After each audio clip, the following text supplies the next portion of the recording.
Hello friends, welcome to my channel. দেশ এবং দেশের বাইরে থেকে যারা আজকে আমার ভিডিওটি কন্টিনিউ করেছেন প্রত্যেককে gardener TRIPS with Kamal YouTube চ্যানেলে স্বাগতম। ছাদ বাগানে আমাদের সবচেয়ে শখের একটি গাছ হলো সাইট্রাস প্রজাতির গাছ। এই সাইট্রাস প্রজাতির গাছগুলো আমরা বিভিন্ন নামি দামি নার্সারি থেকে বা অনলাইন বিভিন্ন সংস্থা থেকে কিন্তু আমরা কালেক্ট করি।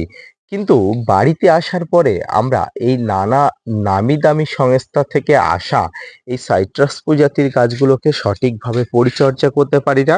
সঠিকভাবে পরিচর্যার অভাবে কিন্তু গাছগুলোর বৃদ্ধি স্থবিত হয়ে যায়।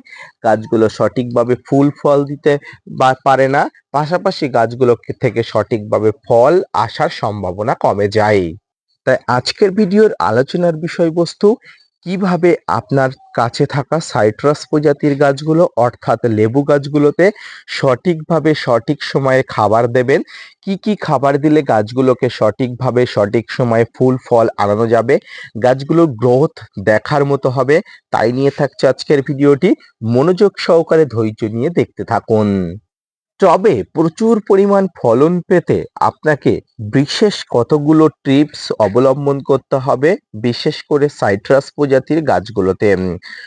প্রথম এবং প্রাথমিক যেটি সেটি হচ্ছে ছাদ বাগানে যখন আপনি একটি সাইট্রাস প্রজাতির গাছ ছোট অবস্থায় লাগাবেন তখন আপনাকে মাটি নির্বাচন সঠিকভাবে করতে হবে।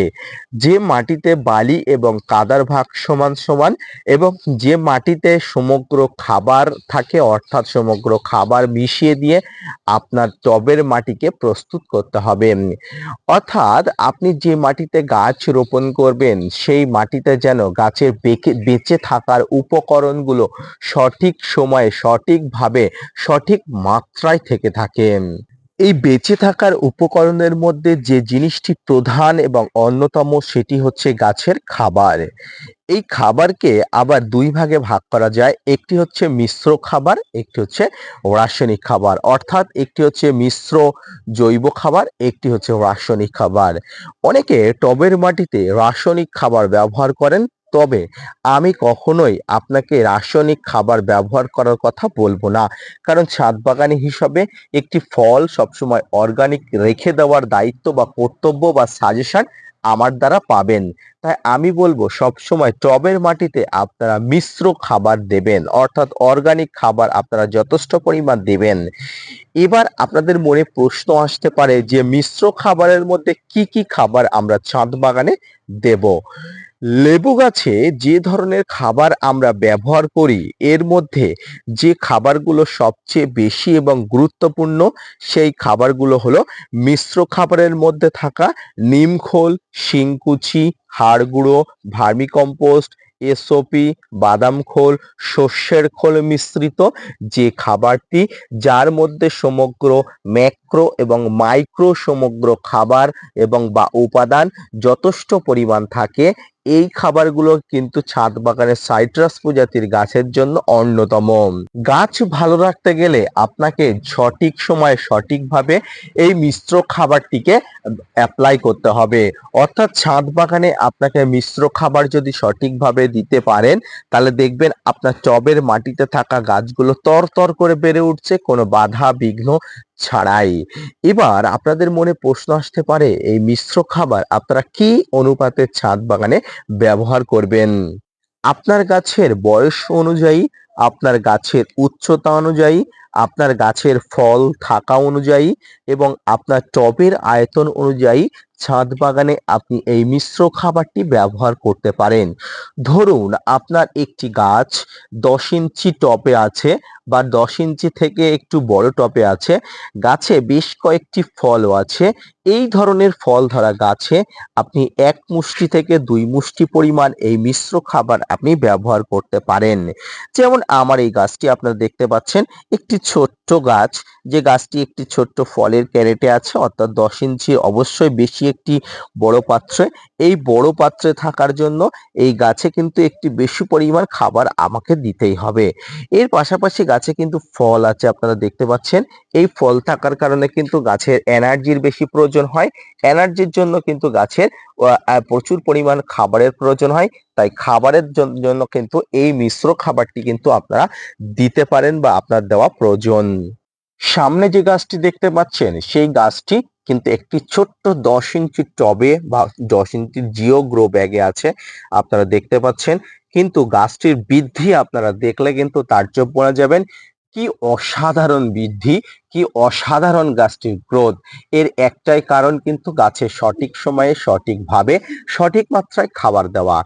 এই যে খাবারগুলো বললাম, শিংকুচি, নিমখোল, হাড়গুঁড়ো, ভার্মিকম্পোস্ট, এসওপি, সর্ষের খোল, বাদাম খোল মিশ্রিত যে খাবার, এই খাবারটি কিন্তু আমি সঠিক সময়ে সঠিকভাবে টবের মাটিতে কিন্তু ব্যবহার করে থাকি। এবারে আপনাদের মনে হতে পারে যে কোন সময়ে আপনি ব্যবহার করেন। দেখুন, সমগ্র সাইট্রাস প্রজাতির গাছ বা ছাদ বাগানে থাকা সমগ্র গাছগুলোতে খাবার মোটামুটি 3 ভাগে থেকে 4 ভাগে ভাগ করে নিতে হয়। অর্থাৎ আমাদের বছরকে যদি 12 মাসে ভাগ করা যায়, তাহলে এই 12 মাসকে যদি 3 বা 4 দিয়ে ভাগ করা যায়, আপনি একটা নির্দিষ্ট মাস পাবেন। অর্থাৎ 3 মাস অন্তর বা 4 মাস অন্তর আপনাকে কিন্তু এই যে গাছে খাবারগুলো কিন্তু সঠিক সময়ে দিতে হবে। এই 3 থেকে 4 মাসের আগে কিন্তু আপনি খাবার দিতে পারবেন না, কারণ যে ফার্টিলাইজার গুলো আমি বললাম, এই ফার্টিলাইজার গুলো কিন্তু স্লো রিলিজ ফার্টিলাইজার। এখন আপনাদের মনে প্রশ্ন আসতে পারে, স্লো রিলিজ ফার্টিলাইজার কি? যে ফার্টিলাইজার গুলো খুব ধীরে ধীরে মাটিতে মিশে মাটির সঙ্গে অ্যাবজর্ব হয়ে সেখান থেকে গাছ খুব সহজেই ধীরে ধীরে অর্থাৎ ধীর গতিতে খাবার সংগ্রহ করে নিজের শারীরবৃত্তীয় কার্যকলাপ সম্পন্ন করে এবং পাশাপাশি গাছের বৃদ্ধি, গাছের বংশ বিস্তারে সহায়তা করে, সেই খাবারগুলোকে বলা হয় স্লো রিলিজ ফার্টিলাইজার। আর আমি যে খাবারগুলো মেনশন করলাম নামগুলো, সেই খাবারগুলো প্রত্যেকটি কিন্তু স্লো রিলিজ ফার্টিলাইজার। এই ফার্টিলাইজারগুলো আপনি আজকে দিলে আগামী 2 থেকে 3 মাস পর থেকে গাছ কিন্তু গ্রহণ করতে পারবে। তাই এই খাবারগুলোকে কিন্তু স্লো রিলিজ ফার্টিলাইজার বলা হয়। এই মুহূর্তে আপনারা দেখতে পাচ্ছেন আমার একটি পলিথিনের পাত্র। পলিথিনের পাত্রে কিন্তু গাছের গোড়াটা ফলো করতে পাচ্ছেন। কি সুন্দর একটা অবস্থা, অর্থাৎ গাছের গোড়াতে খাবার আপনারা দেখতে পাচ্ছেন। এই গাছের গোড়াতে কিন্তু সঠিক সময়ে সঠিকভাবে খাবার দিলে কিন্তু আপনার গাছ সুস্থ থাকবে, স্বাভাবিক থাকবে। এখানে এই গাছটিও আপনারা অবস্থা দেখলে তাজ্জব বনে যাবেন, কত সুন্দর একটি গ্রোথ। গাছের কিন্তু গ্রোথই বলে দেবে গাছ কতটা সুস্থ আছে, স্বাভাবিক আছে। যারা আমার ভিডিও প্রতিনিয়ত দেখেন বিভিন্ন দেশ বিদেশ থেকে, তারা সবসময় বলতে চান যে আমি কেমন ভাবে গাছকে পরিচর্যা করি। দেখুন, একদম সিম্পল ভাবে গাছকে পরিচর্যা করতে হয়, বেশি হেডেক নেবার কোনো প্রয়োজন নেই। কারণ আপনি যত হেডেক নেবেন তত উল্টোপাল্টা পরিচর্যা করে ফেলবেন। তাই একদম সিম্পল বা স্বাভাবিকভাবে কিন্তু গাছকে পরিচর্যা করতে হয়। আমার মনে হয় আমি একদম স্বাভাবিকভাবে সহজ পাঠের মতো কিন্তু আপনাদের বলে দিলাম। এই পদ্ধতিতে পরিচর্যা করুন। পাশাপাশি আপনাকে খাবার দেওয়ার পাশাপাশি আরো একটি জিনিস করতে হবে, সেটি হচ্ছে গাছের ডালপালা থেকে শুরু করে গাছের ফাঙ্গাস এবং কীটপতঙ্গের আক্রমণ থেকে আপনাকে গাছকে প্রতিহত করতে হবে। কীটপতঙ্গ, ফাঙ্গাস, গাছের বিভিন্ন ড্রাই ব্যাগ হওয়া লেবু গাছের একটি অতি সাধারণ একটি রোগ। এই অতি সাধারণ রোগ যাতে মারাত্মক না হয়ে ওঠে তার জন্য সঠিক সময়ে সঠিকভাবে আপনাকে স্টেপ নিতে হবে। যে স্টেপগুলো কিন্তু আপনাকে ভেবে চিন্তে নিতে হবে। আপনার ভুল সিদ্ধান্তে ছাদ বাগানে আপনার সন্তানের মতো গাছগুলো কিন্তু মারা পড়তে পারে। তাই আজকের ভিডিওটি আপনার কাছে কেমন লাগলো? আজকের ভিডিওর আলোচনার বিষয়বস্তু ছিল টবের মাটিতে লেবু গাছের সার প্রয়োগ পদ্ধতি।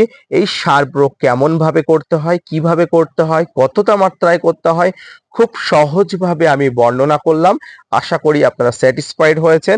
যদি ভালো লেগে থাকে অবশ্যই gardener tips with Kamal YouTube চ্যানেলকে সাপোর্ট করবেন। পাশাপাশি অবশ্যই gardener tips with Kamal YouTube চ্যানেলকে সাপোর্ট দিয়ে চ্যানেলটি সাবস্ক্রাইব করে পাশে থাকা বেল আইকনটি বাজিয়ে দেবেন। ধন্যবাদ।